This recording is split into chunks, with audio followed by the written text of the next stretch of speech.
वंदे मातरम मित्रों, मैं अभी शर्मा। और चूंकि हम अभी भारत की आजादी का अमृत महोत्सव मना रहे हैं, आज मैं एक ऐसे वीर की बात करने यहाँ पर आया हूँ जिन्होंने भारत की आजादी में एक बहुत ही अहम योगदान दिया था। भले ही वह भारत की उस आजादी की लड़ाई में भाग ना ले पाए हों जो हम ब्रिटिशर्स के अगेंस्ट कर रहे थे, अंग्रेजों के विरुद्ध कर रहे थे, परंतु उन्होंने उससे पहले भारत को मुगलिया सल्तनत के प्रभाव से आजाद करवाने में एक बहुत ही अहम रोल प्ले किया था। उन्होंने मित्रों भारत को मुगलिया जो सल्तनत है उससे उन्होंने आजाद करवाया था। तो ऐसे ही वीर थे मित्रों हमारे छत्रपति शिवाजी महाराज।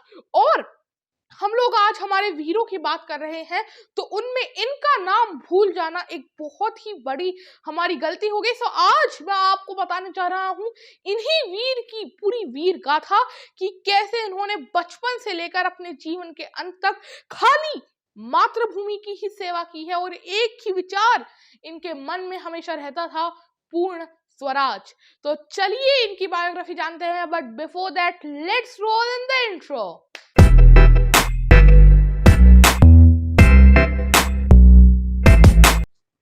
17वीं सदी में जब पूरे भारत पे मुगलिया परचम फहरा रहा था और पूरा भारत वर्ष अंधकार में जी रहा था, तब शिवनेरी गांव में एक ऐसे इंसान ने जन्म लिया जो पूरे भारत के लिए उम्मीद की किरण बना, जिन्होंने भारत के इतिहास के पन्नों को भगवा अक्षरों से लिखा और भारत वर्ष के सबसे महान राजा बने। ऐसे ही थे हमारे सबसे महान राजा छत्रपति शिवाजी भोसले।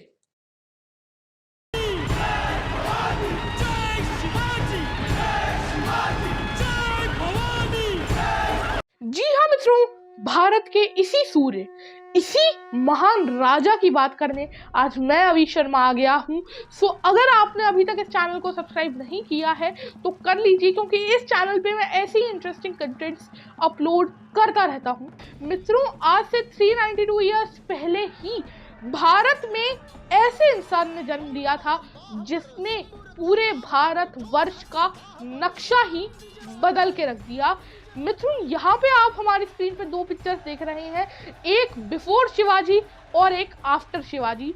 मैं जैसा कि मैंने पहले कहा था, अभी भी यही कहूँगा कि यह वो इंसान था जिसने हमारी किताबों में हमारे जो इतिहास है उसे स्वर्ण अक्षरों से लिखा था, या कि मैं कहूँ भगवा अक्षरों से लिखा था। जी हाँ मित्रों, क्योंकि भारत में पहली बार इतने बड़े पैमाने पर हमें भगवा परचम फहराता हुआ दिखा था।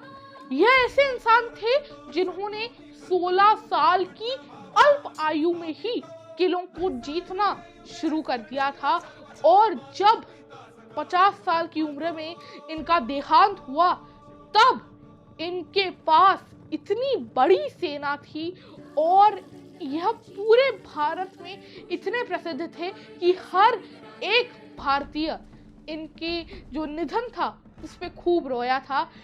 तो परंतु मित्रों, आज हम इनका जो पूरा जीवन काल है उसको संक्षेप में समझेंगे। तो चलिए शुरू करते हैं।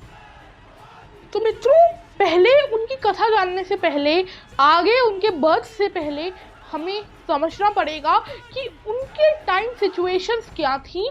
इनका जन्म हुआ था दक्कन में, यानी कि जो बीजापुर की सल्तनत थी उसके पास, और उस समय पूरे भारत में मुगलिया परचम फहरा रहा था। औरंगजेब, आलमगीर औरंगजेब का राज था और बीजापुर सल्तनत किसके? आदिल शाह के हवाले थी। तो शिवाजी महाराज के, छत्रपति शिवाजी महाराज के जन्म के 3 साल पहले आदिल शाह जो वहां के राजा थे, अब उस समय कंडीशंस क्या थी कि भारत के वेस्टर्न कोस्ट पे पुर्तगाली थे और मुगल हमारे भारत पे राज कर रहे थे। तो अब मुगल अभी तक क्या कर रहे थे, अपनी सेना बाहर से मंगा रहे थे and like countries like Afghanistan and all. पर जब पुर्तगालियों ने कब्जा कर लिया तो अब वह कैसे अपनी सेनाएं मंगाए? इसलिए पहली बार मुगलों ने हिंदुओं को यानी कि भारतीयों को मोस्टली अपनी सेना में भर्ती करना शुरू किया था, हिंदूज को। तो ऐसे ही एक बहुत ही ग्रेट मिलिट्री कमांडर थे शाहजी राजी भोसले। जी हाँ मित्रों, आपने सही अंदाजा लगाया है, यही हमारे छत्रपति शिवाजी शाहजी भोसले महाराज के पिता थे। तो मित्रों, जब आदिल शाह के सेना में भर्ती हुए, he was a military commander, तो इन्हीं के घर शिवनेरी में यानी आज ही के दिन 1630 में जन्म हुआ छत्रपति शिवाजी महाराज का। इनकी पत्नी का नाम था जीजाबाई, जिन्हें हम सभी लोग राजमाता जिजाऊ के नाम से जानते हैं। तो राजमाता जो जीजा माता थी, उनके और शाहजी भोसले जी के घर इनका जन्म हुआ था। और उस समय शाहजी भोसले ये कहाँ के कमांडर थे? बेंगलुरु के उस समय यह थे। तो अब शिवाजी जी के हम आते हैं बर्थ पर और कैसे उनका पूरा परवरिश हुई। बचपन से ही उन्हें शस्त्र और शास्त्र दोनों का ज्ञान मिला। जीजा माता उन्हें बचपन से ही रामायण, महाभारत और जितने भी ग्रंथ हैं उन सब का तथा नीति शास्त्र का ज्ञान दिया करती थी। तथा जो उनके बड़े थे जैसे दादाजी कोंडदेव, जिनसे उन्होंने सारी शस्त्र कलाएं तथा रणनीति सीखी थी, राजनीति सीखी थी। इन दोनों महान लोगों की वजह से ही हमें छत्रपति शिवाजी महाराज जैसे वीर देखने को मिले। मित्रों, बचपन से ही शिवाजी महाराज शिवनेरी की जो वहां पे पहाड़ियां थी वह घूमते थे वहां पर, और उनको पूरा अंदाजा था इन पहाड़ियों का। इसकी वजह से उनका जो जियोग्राफिकल नॉलेज था, इट वाज जस्ट स्प्लेंडेड। इसीलिए ही कुछ लोग उन्हें माउंटेन रैट यानी कि पहाड़ी चूहा भी कहते थे। परंतु इसके पीछे का जो मुख्य कारण था वह मैं बताता हूँ। बचपन से ही उनको गुरिल्ला वॉरफेयर बहुत ज्यादा पसंद था, यानी कि पहाड़ों में छुपकर जो गुरिल्ला वॉरफेयर यानी कि किसी पर भी एकदम से जब हम झपट्टा मारते हैं उसे गुरिल्ला वॉरफेयर कहते हैं। तो उन्होंने बचपन से ही अपने आसपास देखा था कि जितने भी लोग हैं उनके पास स्वराज नहीं है। Swaraj means self rule. उस समय की कंडीशंस ऐसी थी, you were even not free to choose your religion. आप लोग अपना धर्म तक खुद से नहीं चुन सकते थे। तो ऐसे में उन्होंने वहां के जितने भी फार्मर क्लान थे उनको जमा किया, क्योंकि उन्हें पता था यह फार्मर्स बहुत ताकतवर हैं, क्योंकि एक तो यह भी पूरे इलाके से वाकिफ बहुत अच्छी तरीके से हैं और इनके हाथ और पैर खेत में हल चलाने की वजह से काफी ज्यादा मजबूत भी है। तो इनकी सेना इन्होंने तैयार की। पहला जो किला इन्होंने तोड़ना का जीता था वह इन्होंने कभी भी लड़ाई से नहीं जीता बल्कि बातचीत से जीता। जी हाँ, इन्होंने जो अपना पहला किला था वह कोई भी लड़ाई से नहीं, बातचीत से जीता था। उसके बाद इन्होंने कोंढाणा और भी काफी सारे किले जीत लिए थे। सो मित्रों, चलिए अब हमने शिवाजी की अर्ली लाइफ तो समझ ली। इन्होंने काफी सारे किले बचपन में ही जीत लिए थे। 16 साल की उम्र तक इन्होंने किले जीतना शुरू कर दिया था।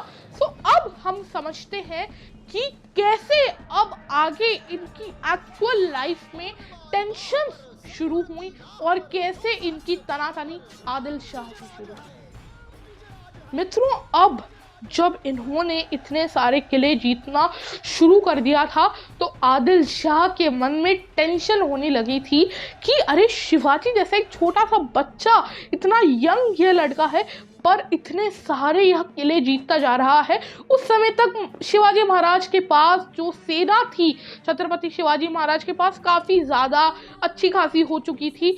सो अब आदिल शाह ने क्या किया, इनको डराने के लिए इनके पिताजी शाहजी भोसले इनको किडनैप कर लिया, इनको एक तरह से बोल सकते हैं ट्रैप कर लिया, इनको जेल में डाल दिया। अब इस वजह से डायरेक्ट अटैक शिवाजी महाराज आदिल शाह पर 7 साल तक नहीं कर पाए। पर उस टाइम तक उनकी बुद्धिमत्ता देखिए, उन्होंने अपनी सेना बढ़ाई, और ज्यादा फोर्ट्स अपने कब्जे में लिए और फिर इन्होंने असली युद्ध लड़ने शुरू किए। अब मित्रों, आदिल शाह इससे बहुत ज्यादा घबरा गया था, क्योंकि उसकी सल्तनत पे ये सीधा वार था। तो अब उसने अपने एक बहुत ही बड़े जो जनरल था उसे भेजा, और ये किस्सा बहुत सारे लोगों का फेवरेट है। और उस जनरल का नाम क्या था? अफजल खान। जी हाँ मित्रों, अफजल खान की ये कथा यहीं से शुरू होती है। तो अफजल खान इतना क्रूर इंसान था, मैं तो यही कहूंगा, क्योंकि उसने उनकी जो राज माता थी, उनकी जो देवी थी, हम कह सकते हैं तुलजा भवानी माता, उनका मंदिर तोड़ दिया। विठल जी का जो मंदिर है, विठोबा टेम्पल पंढरपुर में, वह तक आदिल शाह ने तोड़ दिया, पर वह किसी भी फोर्ट को हथिया नहीं सका और शिवाजी महाराज को भी वह कोई नुकसान नहीं पहुंचा सका। तो इसीलिए ही उसने अब शिवाजी महाराज को मिलने के लिए बुलाया, परंतु शर्तें थी दो। अब दो क्या क्या शर्तें थी? पहली शर्त कि कोई भी हथियार लेके महाराज नहीं आएंगे, और दूसरी शर्त क्या थी कि महाराज अकेले आएंगे, उन्हें कोई भी अकम्पनी नहीं करेगा। अब इतना तो महाराज को पता था कि ये मुगले इतने सीधी माया नहीं है, मुगल कोई ना कोई चाल तो चलेंगे ही। तो महाराज ने भी बहुत ही अच्छी ट्रिक लगाई। वह आदिल शाह से अफजल खान से मिलने गए। आदिल शाह को भी आगे हराएंगे, अफजल खान से वह वहां पर मिलने गए। और अफजल खान का एक तो कद काठी बहुत ज्यादा बड़ी, हाइट में इतना, वह 7 फीट 7.5 फीट, वो पूरा इतना लंबा चौड़ा था, और महाराज की हाइट एकदम नॉर्मल थी। तो जब उसने महाराज को हक किया, तो बहुत लोग कहते हैं कि उसने उनको ऐसा दबा के ही मारने की कोशिश की, और बहुत लोग कहते हैं उसने महाराज की पीठ पर खंजर मारने की कोशिश की। तो जब ये हुआ तो महाराज को खंजर का वार क्यों नहीं लगा? क्योंकि वह पहले से ही एक कवच पहन के गए थे, जिसने उस खंजर के वार को रोक लिया। और अब महाराज ने क्या किया? उन्होंने अपने हाथों में वाघनाक पहने थे। अब ये वाघनाक नाम की क्या चीज होती है मित्रों? वाघनाक एक टाइप का हथियार होता है जो हम अपने हाथ में पहन सकते हैं, जिससे हम दुश्मन पे हमला कर सकते हैं, लाइक टाइगर क्लॉज, सो उन्होंने उससे अफजल खान का पीछे से पेट फाड़ दिया, और ऐसे महाराज ने अफजल खान का वध कर दिया। अब अफजल खान का वध यह आदिल शाह के लिए बहुत ही हिला देने वाली खबर थी। उसके पैरों तले जमीन खिसक गई। सो अब इसीलिए ही उसने सिद्दी जौहर को भेजा। अब सिद्दी जौहर ने क्या किया? सिद्दी जौहर ने महाराज का जो किला था उसको चारों तरफ से घेर लिया। अब सिद्दी जौहर के पास सेना भी अच्छी खासी थी, और महाराज अंदर अपने मात्र 5000 सैनिकों के साथ अंदर थे। अब महाराज की चतुराई आप देखिएगा, ये बहुत ही अच्छी कथा है। महाराज ने सिद्दी जौहर को अंदर बुलाया अपने बात करने के लिए। जब महाराज बात कर रहे थे सिद्दी जौहर से, तब उन्होंने आदिल शाह को वहां पर यह संदेश भिजवा दिया कि भाई, ये सिद्दी जौहर ना गद्दार है, यह हमारे पाले में आ चुका है। तब दोनों सेनाओं में, मतलब सेनाओं में इंटरनल वॉर हो गया, और इसी का फायदा उठाकर शिवाजी महाराज वहां से निकल लिए। तो like he was really a mountain rat, I will say. तो अब परहाला के किलों में वहां पर थे। तो जब वह निकले तो सेना को इसका पता चल चुका था, पर यहाँ पर महाराज ने एक और अच्छी चीज, एक बहुत ही जो ग्रेट उनका सोल्जर था, जो थे शिवा काशिद, वह हूबहू महाराज की तरह ही दिखते थे। तो इसलिए उन्होंने शिवा काशिद को कहा कि आप शिवा काशिद जी दूसरे डायरेक्शन में भागिए। तो अब सेना पीछा कर रही थी शिवा काशिद का, and they were thinking they are chasing Shivaji Maharaj. और यहाँ पे शिवाजी महाराज पालकी में बैठ के दूसरे तरफ चल पड़े विशालगढ़ के किले पर, और उनके साथ बाजी प्रभु देशपांडे जी और भी बहुत लोग थे। पर जो शिवा काशिद थे आधे ही रास्ते में पकड़े गए। अब क्या हुआ कि अब सेना को पता चल चुका था, तो अब सेना ने शिवाजी का पीछा करना शुरू कर दिया था, शिवाजी महाराज का। तब बाजी प्रभु देशपांडे, जिन्हें मैं कहूंगा कि सबसे महान मराठा योद्धाओं में से वह एक थे, तब उन्होंने महाराज को कहा कि महाराज आप विशालगढ़ फोर्ट जाइए, यहाँ पे मैं रुकता हूँ हमारी सेना के साथ और मैं संभालूंगा इन मुगलों को, आप जाइए। पर शिवाजी महाराज अपने बाजी प्रभु देशपांडे को बिल्कुल नहीं चाहते थे, क्योंकि उन्हें पता था कि यह बिल्कुल भी इस युद्ध में जीतने जैसा तो ये युद्ध है नहीं, क्योंकि उनकी सेना से 5-10 गुना ज्यादा सेना दुश्मन के पाले में थी। परंतु फिर भी बाजी प्रभु देशपांडे नहीं माने। उन्होंने कहा कि प्रभु जितने भी जाएं, चाहे लाख चले जाएं, परंतु लाखों के पालनहार को कुछ नहीं होना चाहिए। बहुत लोग ऐसा भी कहते हैं कि ये शिवाकाशित जी ने कहा था, परंतु दोनों ही मैं तो कहूंगा बहुत ज्यादा महान थे। तो इसीलिए ही बाजी प्रभु देशपांडे वहां रुके, दोनों अपने हाथ में तलवारें लेकर, और तब शुरू हुआ युद्ध पावनखिंड का। पावनखिंड का युद्ध हर एक मराठा के दिल में बसता है। और मित्रों, इस समय सुबह तक, ये रात की सब एपिसोड था, सुबह तक बाजी प्रभु देशपांडे लड़ते रहे, जब उन्हें विशालगढ़ के किले से तोप की आवाज नहीं सुनाई दी। तोप की आवाज एक सिग्नल होता था कि महाराज वहां पहुंच चुके हैं, और जब तोप की आवाज आई तब उन्होंने जय भवानी जय शिवाजी ऐसा कहकर उन्होंने वहीं पर अपने प्राण त्याग दिए। परंतु वह सबसे महान योद्धाओं में से एक थे, और हम सबके दिलों में वह अभी भी अमर है। तो मित्रों, ये तो बात थी कि आदिल शाह से कैसे महाराज ने लड़ाई की और आदिल शाह को कैसे परास्त किया। परंतु अब महाराज की लाइफ का असली जो पड़ाव था वह शुरू होने वाला है कि सीधे औरंगजेब से लड़ाई। तो चलिए अब सुनते हैं कि कैसे महाराज ने औरंगजेब की भी हर एक चाल को परास्त किया। मित्रों, अब इतना सब जब दक्कन में चल रहा था, औरंगजेब की भी नजर दक्कन पे तो थी ही उस समय तक दक्कन का, क्योंकि वो कुछ ही एरिया ले पाया था। तो जब इतना सब दक्कन में चलेगा तो भैया औरंगजेब को तो पता चलेगा ही।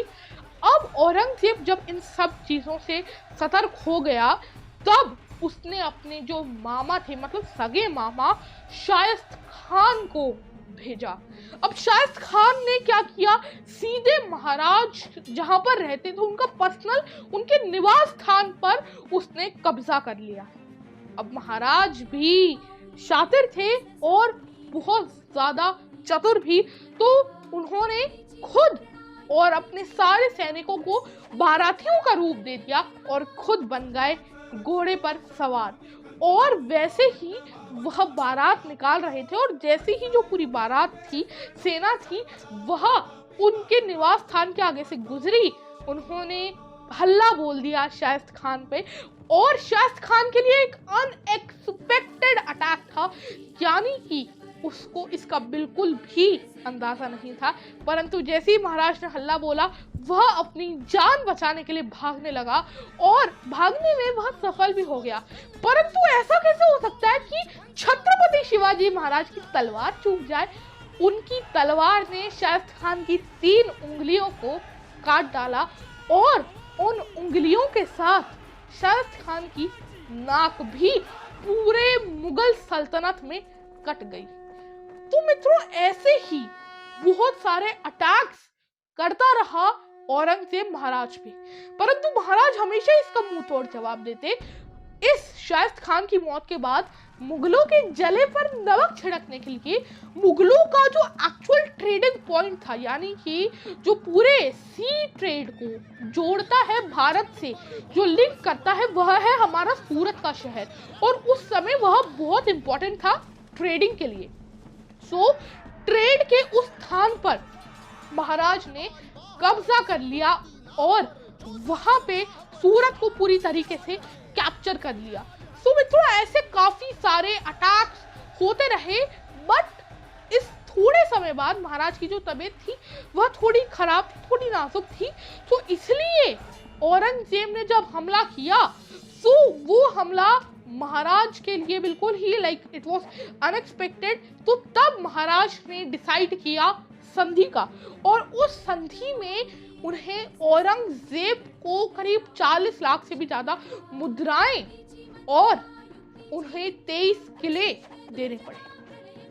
और इस समय औरंगजेब ने उन्हें कैद भी कर लिया था, यानी कि औरंगजेब से संधि के लिए वहां मिलने गए थे वहां दिल्ली अपने छोटे से बेटे श्री संभाजी महाराज को लेकर। संभाजी महाराज की वीर कथा पे जल्दी ही एक वीडियो आएगा। जब संभाजी महाराज को वह लेकर वहां पर गए तो औरंगजेब तो महाराज की तरह सिद्धांतवादी नहीं था। मुगलों का तो आपको पता ही है क्या ही मैं उनके लिए शब्द यूज करूं। तो उन्होंने कैद कर लिया शिवाजी महाराज को। तो उस समय उन्होंने अपनी खराब तबीयत का भी फायदा उठाया। उन्होंने कहा कि मुझे अपनी तबीयत के लिए प्रार्थना करने के लिए संतों को कुछ फल तथा मिठाइयाँ भेजनी है, उनकी बड़ी बड़ी टोकरियाँ भेजनी है। तो वह रोज टोकरियाँ भेजते। औरंगजेब ने इसके लिए परवानगी दे दी थी। तो एक दिन संभाजी महाराज और शिवाजी महाराज दोनों उसी में छुपकर, उन टोकरियों में ही छुपकर वहां से चले गए। इतने शातिर थे, इतने चतुर थे हमारे शिवाजी महाराज, छत्रपति शिवाजी महाराज। परंतु मित्रों, अब 23 किले जब चले गए थे तब कोंढाणा का जो किला था वह भी चले गया था। तो इससे महाराज काफी ज्यादा दुखी थे और सबसे ज्यादा दुखी थी जीजा माता। तब जीजा माता के जो पुत्र समानी थे और शिवाजी महाराज के जो छोटे भाई जैसे थे हमारे तान्हाजी मालुसरे, वह भी एक बहुत ही वीर योद्धा है। तो तान्हाजी मालुसरे जी ने यह वादा दिया था कि मैं कोंढाणा के किले को जीत के आऊंगा। कोंढाणा का किला बड़ी बड़ी पहाड़ियों से पूरी तरीके से जकड़ा हुआ था, पर उन्होंने अपनी बंगाल मॉनिटर लिजार्ड के थ्रू उस पहाड़ियों पे चढ़े। वहां का जो किलेदार था उस समय उदय भान, उसको हराकर, और उन्हीं की याद में महाराज ने इस गढ़ का नाम सिंहगढ़ रख दिया था। तो वहां पे भगवा तो फहर गया था उस समय, परंतु तानाजी मालुसरे जी ने अपने प्राण गंवा दिए थे। तब शिवाजी महाराज ने शब्द कहे थे कि गढ़ आला बड़े सिंह गेला, यानी कि जो हमारा गढ़ है वह तो आ चुका है, पर जो मेरा सिंह था वह चले गया।